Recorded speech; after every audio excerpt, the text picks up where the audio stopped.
about internal power. You might be wondering how you can go about in the next few weeks, in the next rest of your life, to continue to develop your own inner power. I'll give you some exercises through this video.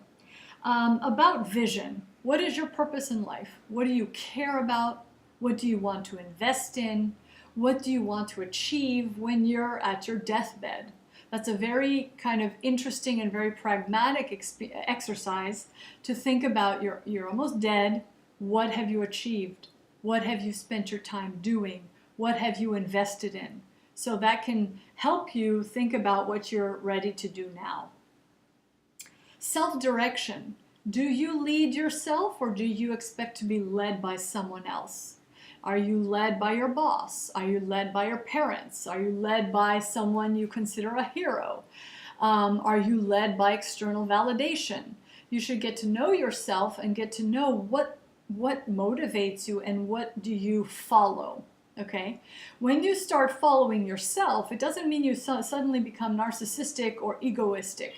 It means you have a vision and you have a certain set of ethics or values, boundaries with which you will actually take action, and then that allows you to be self-directed. You go and pursue things that you need to learn. You go and pursue experiences that will help you grow.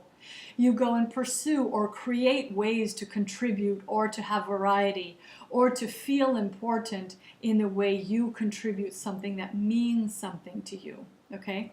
So this requires a detachment, a slow or quick detachment from external validation.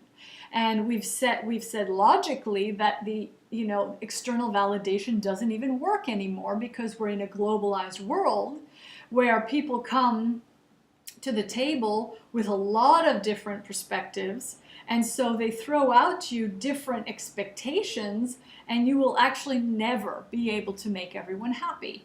And so it's better to start saying, okay, what would make me proud? What would make me happy or fulfilled? Or what would I do or think or feel to make me respect myself? When you can start to respect yourself, you ask yourself, what is needed to respect yourself? When don't you respect yourself? When haven't you respected yourself? When do you want to respect yourself? Like, talk about or think about respect in your life in the past, present, and future, and see what could you learn from that about yourself. Do you care about respecting yourself, or do you rather have someone else respect you? How does that feel to you? Another is the self-trust, of course. Do you trust yourself in little things? Do you trust yourself in big things? If you can trust yourself, you can avoid a lot of problems and a lot of, especially with blame, because blame is an industrial model tool, okay? Because if we have to assume that we're commodities, that we're inherently valueless, and that we have to seek external validation and prove our value through visible achievements, it makes sense that, blame would be used as a tool.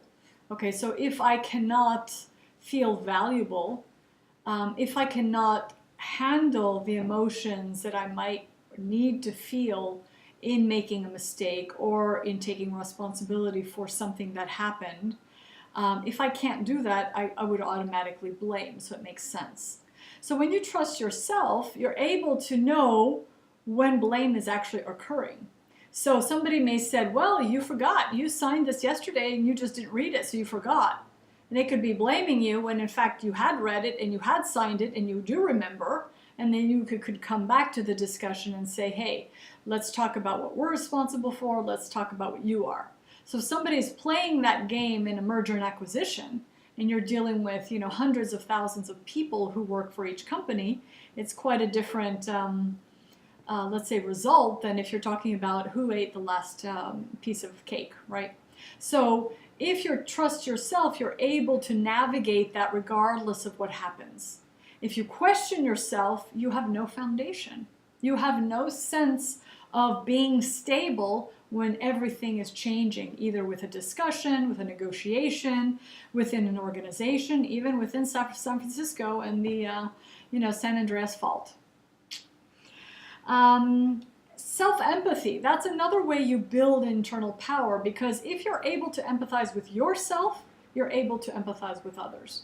If you're able to trust yourself, you could trust others. If you're able to know yourself, you could get to know others. So it actually deepens your ability to have positive, close relationships with people on personal and business levels, and to be able to learn how to be with people and therefore be able to meet their needs. If you can meet your own basic needs, you can easily do that for your own family, for your staff, for people who come into your world as a leader, right? So being human-centric, it means putting people at the center of decisions. So if there are issues, you solve them in a way that is really humane and positive for the person or persons involved in that situation, and you do what's needed to kind of invest in the relationships, invest in the highest potential, okay? So that there are no costs to the human, there are no costs to nature. And that way, that way we can use systems then to support people instead of people to support systems. Integrity. So values and integrity and honesty are very easy ways for you to start building your own capacity to feel confident and trust yourself. So what is integrity? You say what you do and you do what you say. That's basically integrity, okay? You are able to be dependable to yourself, to others. You're able to be consistent through honesty, and another word is authenticity, which means, in my mind, being honest, being yourself, taking off the masks, that you might wear in one context or another, and not needing those masks. So I just want to remind you that one of the symbols of Gandhi as a leader, he even took off his clothes. He was wearing a loincloth when going to the high courts of the British Empire of the time. He was making a symbolic statement saying, I don't need the external trappings to be able to negotiate with you, British Empire. Very, very powerful statement. So he had it in him to be able to do that, to be able to speak to someone from that state. So it didn't matter what he was wearing, how he looked. It mattered what he had inside, how he was investing in the vision, how stable he was, how able he was to really navigate the environment. Yeah? So great little exercise is to be able to, practice a negotiation in your pajamas or when you're naked in the bath, so that the external clothes don't give you any comfort. They're just clothes. That's all they are, that you could do whatever you needed to do from the inside, and that helps you build power.